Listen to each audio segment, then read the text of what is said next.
नमस्कार आपण देखुछंती टेक विज्ञान। आज आम यह वीडियो माध्यम एमती गोटे चमत्कारी बशीकरण विषय जानिबा जो बशीकरण को संभोग बशीकरण बोलिकी कह जाय थाए। जदि कौन पुरुष नारी उपरे एही बशीकरण कर दियंती से नारी सही पुरुष सहित संभोग करने पई बाध्य होई थाए। जदि आपण माने कौन नारी उपरे यहाकू प्रयोग करने चाहती ताहले आपण माने भिडियोटी को संपूर्ण भाव में देखंतु कहीं मो आपण मानको एही भिडियो रे संपूर्ण विधि विधान कहि देइछि। जदि आपण माने सब किछि देखिबे जानिबे सुनिबे एवं प्रयोग करि परिबे ताहले आपण माने देखिबे जे कौन नारी को चाहिए आपण माने ताकू पाई परिबे। एही संभोग बशीकरण यह हेउछि खराब, तथापि मो आपण मानको कहूछि कहीं समस्ते यह करि परिबे नाही। कहीं समस्त लोक समान नुहंती, तेणु समस्त द्वारा हब नाही। जो माने करि परिबे से माने करिवे आउ जो माने करि परिबे नाही से माने करिवे नाही। तो वर्तमान चलंतु मो आपण मानको आरंभरू शेष पर्यंत कहूछि।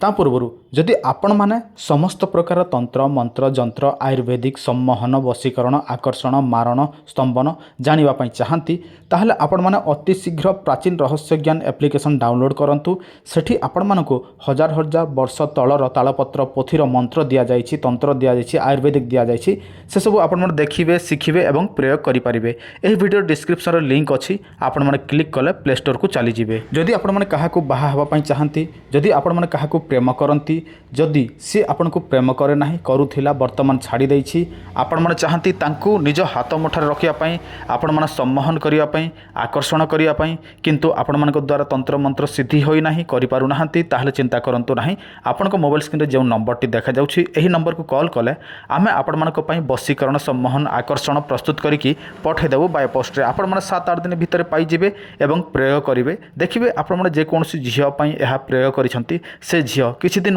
मध्यरे आपणकर बशीकरण हबो। तापर से निजे आपनको प्रेम निवेदन करिवो। देखंतु एटा 100% ग्यारंटी सहित दिया जाय थाए। दरकार थिले आपण माने कॉल करंतु, आ अजथारे आपण माने कॉल किंबा व्हाट्सएप करंतु नाही। दरकार थिले ही कॉल किंबा मेसेज करंतु।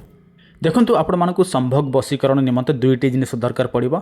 आपण माने कोन करिवे, रवि पुष्या नक्षत्र होइथिबो सही दिन श्मशान को चली जिवे। कोनसी स्त्री आगरु मरिथिबो ताकू श्मशान रे तो जाली की भस्म कर देथिबे।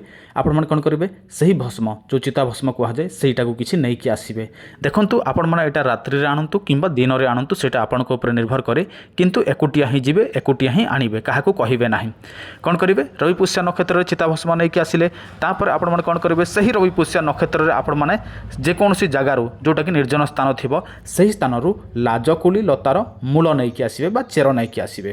प्रथमे कोन करिवे, सही चेर को मूल को सुखाई देबे एवं सेटा गुंड करदेवे एवं आपण माने सही गुंड को कौन करिवे, सही चिता भस्म सहित मिश्रण करदेवे बा मिसई देबे। तापर सेटा को कौन करिवे, कौन सी एक जगह को नेबे जोटा कि निर्जन स्थान, सेठी कौन सी गछ थिबो सही गछरे सेटा को रखिदेवे, किंतु घरे रखिबे नाही। आपण माने कौन करिवे, 7 दिन पर्यंत सेठी सकाळे धूप देबे एवं संध्यारे दीप देबे। सकाळे धूप देबे संध्यारे दीप देबे।